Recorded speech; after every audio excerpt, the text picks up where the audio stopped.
दिव्यांग मिलते हैं। अभी दिव्यांगों का पार्क बनाया हमने, अभी ऑक्सीजन बर्ड पार्क बनाया। तो अनेक प्रकार के ये कार्यक्रम अभी सबको बताना मुश्किल है। दयाशंकर जी ने मुझे याद कर दिया, इसलिए आपको मैं बताया। हाँ, एक मिनट। हाँ,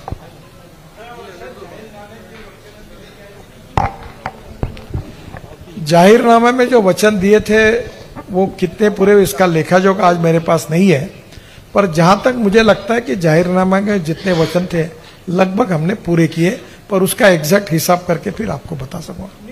राहुल गांधी ने प्रधानमंत्री को पत्र लिखा है जिसमें कहा है कि शेड्यूल ट्राइब और ओबीसी के जो स्टूडेंट्स हैं उनकी हॉस्टल्स की दशा काफी खराब है। एक कमरे में 4-4-5 बच्चे रहते हैं।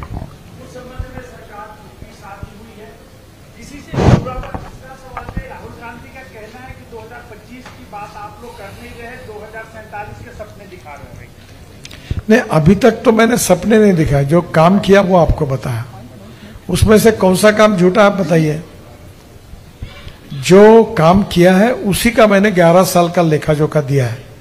अब क्या काम 2047 तक करने वाले, तो बहुत आगे की बात है, बहुत वो तो मैंने बताया नहीं। दूसरी बात, राहुल जी को आप क्यों सीरियसली लेते हो? उनकी पार्टी भी नहीं लेती, आप क्यों लेते हो? अच्छा माननीय, पूरे तो पत्र लिखा है प्रधानमंत्री को बहुत लोग पत्र लिखते हैं, आप नहीं लिखते कभी? गडकरी साहब माझा एक प्रश्न पूरे देश में बहुत सारे काम हाथ वरती करा, हाथ वरती करा। पूरे देश में बहुत सारे, एक मिनट लेडीज। गडकरी, धन्यवाद। गडकरी साहेब, माझा एक प्रश्न आहे। सुरक्षित भारत आणि हे सगळं तुम्ही 11 वर्षाचा जो लेखाजोखा एक तुम्ही सादर केला आहे, परंतु एक शल्य अजून पण आहे की जे पहलगामची जी घटना झाली आहे ते 4 उग्रवादी अद्याप सापडलेले नाहीये। संपूर्ण देशाला वाट आहे की ते 4 मोदी साहेबांना कधी गवसतील? नाही, असं आहे की ऑपरेशन सिंदूरमध्ये पाकिस्तानमध्ये जिथे आतंकवाद्यांना प्रशिक्षित केलं जातं असे 10 अड्डे आपण उद्ध्वस्त केले। अजूनपर्यंत जी घटना घडली ती अतिशय दुर्भाग्यपूर्ण आहे आणि विशेषतः आतंकवाद्याच्या विरुद्ध आपली लढाई अजूनही सुरू आहे। आतंकवाद्यांबद्दल आणि आतंकवाद्याला समर्थन करणाऱ्यांबद्दल आमच्या मनात कुठल्याही प्रकारची सहानुभूती नाही आणि त्याबद्दल कठोर कारवाई करणं हे सरकारचं धोरण आहे। सर, चार्ल्स साल्वे पीटीआई से। सर, ये 11 साल में आपको सरकार की सबसे बड़ी जो अचीवमेंट है, उपलब्धि है, वो क्या लगती है? और दूसरा, सरकार 2029 में लोकसभा में 33% फॉर रिजर्वेशन फॉर वुमेन का सोच रही, इसको आप कैसे देखते हैं? देखो, 33% रिजर्वेशन देने का हमारी कमिटमेंट है और हमने उसको निर्णय भी किया है। अब जहां तक उपलब्धि की बात है तो मैंने तो पूरी उपलब्धि गिनाई है, पर हमारे लिए हम एग्जाम देने वाले हैं और परीक्षा लेने वाले आप हैं। आप सही अर्थ में अब आपको उसमें से तय करना है कि सबसे बड़ा और अच्छा काम कौन सा है। हमने हमारा पेपर आपको सबमिट किया है, निर्णय करना आपका अधिकार है। देश भर में सर राष्ट्रीय राजमार्ग निर्माण के साथ साथ बहुत सारे काम आपने गिनाए हैं और जो कि वास्तव में हुए हैं। पूरे देश में अलग अलग जन समुदाय के लिए जो काम हुए हैं, पर इस सब के बावजूद भी क्या कारण है कि आज 11 साल के बाद सरकार को अपनी छवि की इतनी चिंता है? क्या कारण है कि मोदी जी और अन्य नेता जो हैं वो सिर्फ सेल्फ सेंटर्ड होके अपनी छवि के लिए चिंतित हैं? नहीं, हम कोई छवि के लिए चिंतित नहीं है, हम भारत के लिए चिंतित है। प्रगतिशील, समृद्ध, संपन्न, विकसित भारत बने, ये हमारा प्रयास है और हम सबके मन में हमारे देश का विकास हो, यही हमारी प्राथमिकता है। गडकरी सर नमस्कार, मैं रूपा पंडित। एक प्रश्न मेरा आपके विभाग से आपके विभाग से रिलेटेड है कि जिसके तहत फ्लाईओवर निर्माण चल रहे हैं नागपुर शहर में, आखिर क्या वजह है कि इसमें कमियां और खामियां दिखाई दे रही है? जैसे मानकापुर से रिजर्व बैंक की ओर उतरने वाला फ्लाईओवर, LIC चौक से कामठी की ओर जाने वाला फ्लाईओवर, शांति नगर से कलमना फ्लाईओवर, और तो और एक चीज और मैं ध्यान दिलाऊंगी कि कड़बी चौक से मोमिनपुरा की तरफ जाने वाला फ्लाईओवर जो है वो गैर कानूनी रूप से बनाया जा रहा है, जिसकी सरकारी मंजूरी 5 पावली से पहलवान शाह दरगाह तक ली गई थी, और इसे कड़बी चौक से मोमिनपुरा टिमकी तक क्यों बनाया जा रहा है? 1 साल से ज्यादा का अरसा बीत चुका है, लेकिन महारे अभी तक इस फ्लाईओवर के एडमिनिस्ट्रेटिव अप्रूवल जो है वो कोर्ट में पेश नहीं कर पाई है। तो आपको नहीं लगता देखिए, आप इसमें पहली बात पहल तो कर ऐसे है कि सकते हैं? आप जितनी बातें बता रही है, दुर्भाग्य से उसका वस्तुस्थिति के साथ कोई संबंध नहीं है। रोड हमारा है, डिजाइन मंजूर हुआ है। अब कुछ जगह अतिक्रमण के प्रॉब्लम है, जैसे मोमिनपुरा में पहली बात तो ऐसी है कि यहां जब मैंने फ्लाईओवर बनाने का निर्णय किया तो वहां के लोग मुझे हंस रहे थे, इतना अतिक्रमण था। आप कभी उस रोड पे जाओगे तो आप मोमिनपुरा से डायरेक्ट निकल के आप कामठी रोड पे कड़बी चौक पे जा सकेगी। ये महारेल को काम दिया हुआ है, कोई भी काम में कोई गैर ऐसा काम नहीं हुआ है। हाँ, डिजाइन्स में हुआ है। जैसे आपका ये जो लिबर्टी से जो फ्लाईओवर आता है वहां थोड़ा सा प्रॉब्लम है।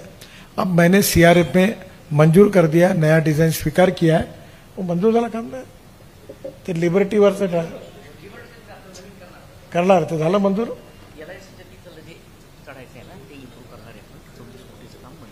34 करोड़ का काम मैंने मंजूर किया है, जल्दी वो शुरू हो जाएगा, वो प्रॉब्लम सॉल्व होगा। और बाकी भी बातें जो आप बता रहे सब जगह। अभी ये जो कमाल टॉकी चौक से ये ताजबाग तक का जो हाईवे अपना पुल बना रहा है, उसका क्वालिटी का देखो काम कितना, प्रीकास्ट की क्वालिटी कैसी है। उसमें पहली बार मलेशिया से आई हुई नई टेक्नोलॉजी यूज की रही है। और कमाल टॉकी चौक पर वहां बहुत बड़ा मार्केट तैयार करने के लिए अच्छा, सबको जगह मिलेगी, जितने लोग हैं उनको जगह मिलेगी।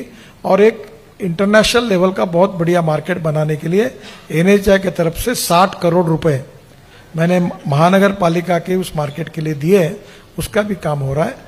नागपुर में, मध्य नागपुर में, उत्तर नागपुर में रेलवे क्रॉसिंग के लिए अंडरपास अनेक जगह पर। ये पूर्व नागपुर में कृष्णा खोपड़े जी है।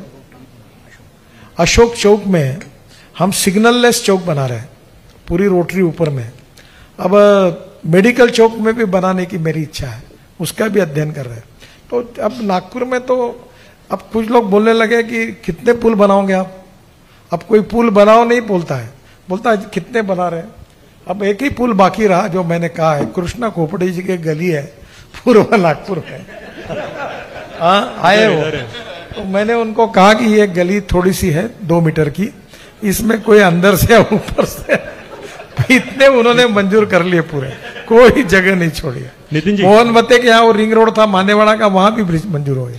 नितिन जी नमस्कार, मैं टाइम्स ऑफ इंडिया से अभिषेक चौधरी। मेरा सवाल यह है कि पिछले 11 साल में आपने ऐसे भी राजमार्ग बनाया जहां फाइटर जेट भी उतर जा रहा है, जैसी हाल ही में ऑपरेशन सिंदूर हुआ। क्या अभी पाकिस्तान बॉर्डर, चाइना बॉर्डर पे, मेरे 2 सवाल है इसमें। पहला कि आप कोई नए इस टाइप के राजमार्ग सोच रहे हैं जहां पे फाइटर जेट्स भी उतर पाए, और जो एग्जिस्टिंग हाईवेज है क्या उनको इसलिए अपग्रेड किया जाए ताकि अपनी डिफेंस कैपेबिलिटी बढ़ सके? देखिए, करीब 28 जगह पर हमने हाईवे ऐसे बनाया है कि जहां बड़ा से बड़ा हवाई जहाज उतर सकता है और उसका एयरपोर्ट करके उपयोग हो सकता है। तो मेरे मन की कल्पना यह है कि जैसे रेलवे का फाटक होता है ना, कि रेलवे आती है तो फाटक बंद होता है, तो वैसे ही रोड पर एक फाटक होगा, रोड बंद होगा, हवाई जहाज उतरेगा, इवन पैसेंजर का भी अंदर जाएगा एयरपोर्ट में, फिर रोड शुरू होगा, फिर रोड बंद होगा, हवाई जहाज आएगा, उड़ जाएगा, फिर रोड चालू होगा। तो राजस्थान में क्या है, 400-400, 500-500 किलोमीटर पूरा रेगिस्तान है। वो पाकिस्तान जो उधर कच्छ के बाद जो उधर राजस्थान का है, तो वहां एयरपोर्ट ही नहीं है। तो ऐसे जगह पर, अलग जगह पर हमने सिक्योरिटी के हिसाब से भी ऐसे बहुत बनाया है। नितिन जी, 11 सालों में प्रधानमंत्री नरेंद्र मोदी जी ने विदेशों के कई दौरे किए हैं। एक हुआ ना आपका प्रश्न, बाकी लोग गडकरी साहेब माझा एक प्रश्न, आपण नागपूरची साडी म्हणून हातमागची ते मागे 9 वर्षाचं जो मोदीजींचा गुणगौरव केला त्यावेळेस तुम्ही बोलले होते की आपण असं काही करतोय म्हणून, हातमागची साडी बनवतोय, नागपुरात कुठेतरी होणार आहे। दुसरं तो फाउंटेन म्हणून नागपूरचं नाव हे फाउंटेन शहर म्हणून ओळखलं जाईल असंही आपण म्हणाले, पण त्या फाउंटेनचं आता काय झालं? सध्या सुप्रीम कोर्टामध्ये केस आहे आणि त्याचा निर्णय न झाल्यामुळे सध्या काम अडकलं आहे। माझं एक दुसरं हातमागावरचं असं आहे की नागपूर आणि नागपुरातली, विदर्भातली अनेक गावं हँडलूम करता प्रसिद्ध होती। आपण आता धापेवाडा जे माझं गाव आहे ते तिथे म्हणजे हलमा आदिवासी समाजाची मॅक्झिमम लोक राहतात, खापा, धापेवाडा, बेला आणि भंडारा जिल्ह्यात बरेचसे गाव आहेत, कोठणगाव वगैरे। तर आता त्या ठिकाणी आता कोस्याचं काम होतं आणि धापेवाडा टेक्सटाईलचं काम सुरू झालं।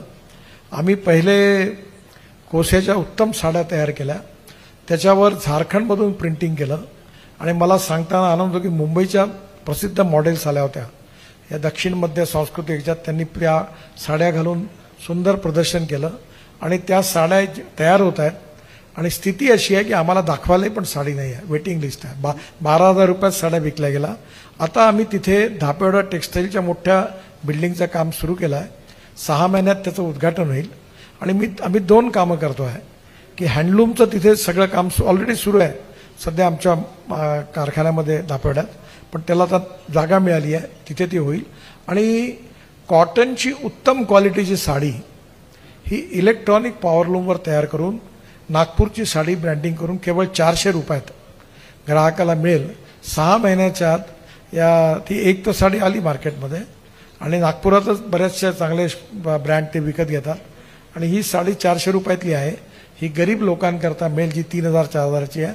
त्याचंही पण 6 महिन्याच्या आत मार्केट होईल आणि यातून आम्ही 1,500 महिलांना प्रशिक्षित केलं. आपल्या पाचगावलाही केलं, धापेवाडालाही केलं, आता बेल्याला आणि खाप्यालाही सुरू करतो आहे आणि त्याच्यात आपल्या बांगलादेशमध्येही काममध्ये सुरू झालं. त्यातून आपण चिंध्या असतात ना रेडीमेड गार्मेंट्सच्या, त्याचे पाचगावमध्ये 1,500 महिलांना ट्रेन करून त्याचे कार्पेट्स पण बनवले आणि हातमाग व्यवसाय हा पुन्हा एकदा विकसित करायचा आणि या नागपूरचं वैशिष्ट्य पुन्हा एकदा आणायचं असा प्रयत्न आमचा सुरू आहे. त्याला चांगलं यश मिळालं. माझं 2 प्रश्न होते, मला बोलू नाही दिलं. तर म्हणजे ते गडकरी साहेब, एक 2 मदर डेअरीचे आपण बोलले होते की 3,000 नोकऱ्या त्यातून मिळणार आहेत त्याबद्दल. आणि एक प्रश्न असा आहे की 11 वर्ष होऊन गेले. मला उत्तर तर देऊ द्या, तुम्ही प्रश्नाचे विचारला नव्हता. पूर्ण विचारू प्रश्न की बाकी झाला. बरं, एक माझा एक शेवटचा झाला तो. नाही प्रश्नच नव्हता तो, ऍक्च्युअली तुम्ही पटकनच उत्तर दिलं. 11 वर्ष पूर्ण काय होतं, टेक्सटाईलचं भाषण होतं का? 11 वर्ष पूर्ण झाले. विरोधक म्हणताय म्हणून मी काही म्हणणार नाही. मला एक पत्रकार म्हणून मला एक आवडेल की मोदीजींना पत्र परिषद घ्यावी. तुमची विनंती त्यांच्यापर्यंत पोहोचवेन. नितीनजी, पहिला मुद्दा असा की मदर डेअरीचं 850 कोटी रुपयाचं काम फॅक्टरीचं बुटीबुरी MIDC सुरू झालं. त्याच्यात आता नव्याने पुन्हा जे पशुखाद्य लागतं त्यात विदर्भामध्ये राईस आहे, राईस स्ट्रॉ आहे, सोयाबीनची ढेप आहे, सरकीची ढेप आहे, ती टाकून स्वस्तात पशुआहार मिळेल याच्याकरताही पण तिथे फॅक्टरी टाकून राहिल्या आहेत. दुसरं बुटीबुरी हिंगण्यामध्ये महानंदा नावाची होती डेअरी, तिथे आता मदर डेअरीने ती घेतली. तिथे धारा नावाचं तेल आपण आता तिथे प्रोडक्शन काम सुरू झालेलं आहे आणि तेलही इथे होणार, दूधही होणार आणि सध्या 5 लाख लिटर दूध आहे. 3,000 नाही, सध्या मदर डेअरी 21,000 लोकांकडनं दूध घेते आहे. 5 लाख लिटर, हे 30 लाख लिटर दूध जेव्हा जाईल तेव्हा कमीत कमी 2 ते 2.5 लाख लोक मदर डेअरीला दूध देतील. मदर डेअरीचे प्रॉडक्ट विकणारे जे सेंटर्स विदर्भात नागपुरात आहे ती कमीत कमी आता 750 आहेत आणि याशिवाय आपण आता इथून एक्सपोर्ट पण होईल. आणि या ह्याच्यात मदर डेअरीने नागपूरचे 1,000 टन संत्र सफल नावाने घेतले, तेही त्यांच्याकडे पाठवले आणि एकंदरीत आता या सगळ्या याच्याहून पुढल्या काळामध्ये कमीत कमी 1 लाख लोकांना मदर डेअरीच्या मार्फत डायरेक्ट आणि इनडायरेक्ट रोजगार निर्माण होईल विदर्भामध्ये, असा प्लॅन आहे. नितीनजी, राज ठाकरे आणि उद्धव ठाकरे भेटतायत. राज ठाकरे आणि उद्धव ठाकरे भेटतायत, भाजपचे नेते सुद्धा त्यांना वारंवार भेटतायत. आपली काही प्रतिक्रिया असेल तर नक्की. सध्या माझी कोणाशीच भेट नाही झाली. नितीनजी, मैं विदर्भ की बात. प्रकारे 2014 पासून डेव्हलपमेंट खूप चांगलं झालेलं आहे इन्फ्रास्ट्रक्चरमध्ये, पर नॉर्थ ईस्टर्न बॉर्डर्स पे आज भी बांग्लादेश है जो चिकन नेक को लेकर बहुत ज्यादा हल्ला करते रहता है. वहां पे क्यों कोई इंफ्रास्ट्रक्चर डेवलपमेंट उतना नहीं हो पा रहा? आप गए नहीं क्या उधर कभी? नहीं सर, वो चिकन नेक पे आप गए नहीं क्या उधर? सर मैंने जितना रिसर्च किया उस हिसाब से तो चिकन नेक पे अगर कोई अंडरपास देखो, चिकन नेक में जो पार्ट बांग्लादेश का है उसमें 3 ब्रिज बनाए हमने कनेक्टिविटी के. और अभी अपने नागपुर में जो NKP सालवे साहब थे उनके भांजे थे सत्यनाथन करके, ये कॉन्कर्ड कंपनी के एग्जीक्यूटिव डायरेक्टर, उनको अभी हमारे ये जो सिंधी में है ना उसमें भी डायरेक्टर है, उन्होंने स्पेशल योजना तैयार की और हम लोग अब नदियों से बांग्लादेश को व्यापार करने के लिए शुरुआत की है और एक बहुत बड़ा ट्रांसपोर्ट चालू हो गया. नागपुर से ट्रैक्टर, टावर्स, बाद में सूत, बेल्स, ये सब जो बांग्लादेश जाते हैं यहाँ से JNPT से श्रीलंका से फिर उधर जाते हैं. तो अभी हमारे डायरेक्ट यहाँ से जाएंगे कलकत्ता हल्दिया पोर्ट और वहां से 180 कंटेनर लेके बाहर निकलेगा और नदी से बांग्लादेश में 4 जगह जाएगा। अगरतला में ब्रिज बनाया। एक जो है कि कलकत्ता से निकलकर बांग्लादेश में जाकर फिर भारत में निकलने से शॉर्ट डिस्टेंस होता है, पर उसमें बांग्लादेश की परमिशन लगती है। तो अभी पानी से और रोड से म्यांमार और बांग्लादेश, नेपाल, भूटान, इनको सबको हमने रोड से जोड़ दिया है। आप एक बार जाकर आइए, वहां के लोग आपको बताएंगे। आता अंतिम प्रश्न बोला।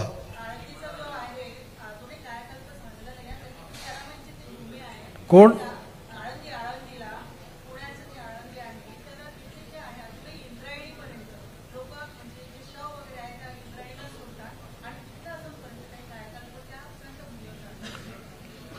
नाही, सध्या जे आहे ते महाराष्ट्र सरकारच्या अधीन आहे। आळंदीचा विकास, आळंदी ते पंढरपूर आणि देहू ते पंढरपूर हा रोड माझ्याकडे आहे।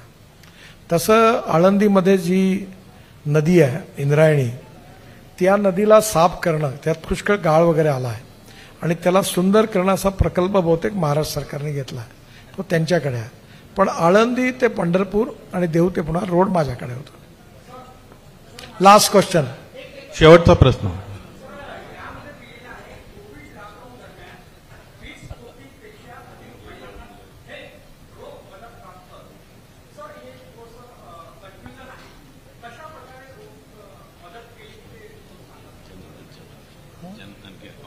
हे जे आपण 65 कोटी जनधन योजनेत जे खाते उघडले होते, त्यातल्या कोविडच्या काळात अशा हे गरीब लोकांनी खाते उघडले सगळे। त्यांनी पहिल्यांच्या जे बँकेत खातेच नव्हते, त्यात 20 कोटी महिलांना कोविडच्या काळात मदत म्हणून पैसे दिलेत।